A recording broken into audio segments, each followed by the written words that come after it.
time ago, Congresswoman Jackie Speier was in the South Bay. She had a chance to talk with KRON 4's Will Tran. She was actually there for a separate story, but we had an opportunity to ask her about her thoughts on what's happening right now in Ukraine and Russia's attack. Let's go to KRON 4's Will Tran and see what she has to say. Will?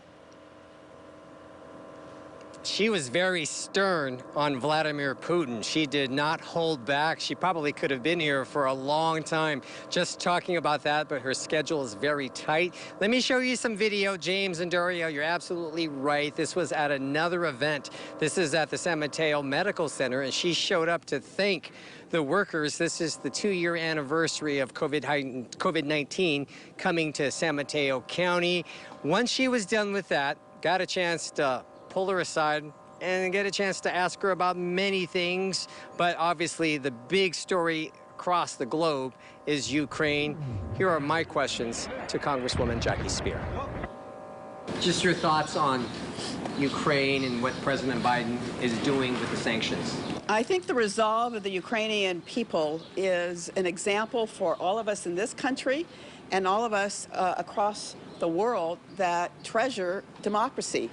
And I feel very strongly that the United States can't hide behind Article 5 of NATO in terms of providing the aid that the Ukrainian people need. I think that President Zelensky has shown what leadership looks like. It's not getting on a plane and flying out of the country. It's standing there and in a very forceful and effective way saying, we're going nowhere. This is our country. It's our democracy. Vladimir Putin needs to be shut down. And we need to recognize that what happened in Crimea should never have happened.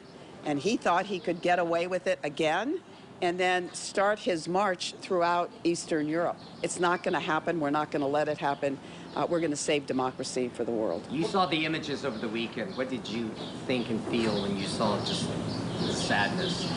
Well, I mean, seeing parents saying goodbye to their children on trains and sobbing, how can you not be moved by that and recognize that could be happening here if we don't take serious the threat to democracy that exists here in the United States and around the world. So there's a price we pay for democracy, and we're glad to be willing to pay that price.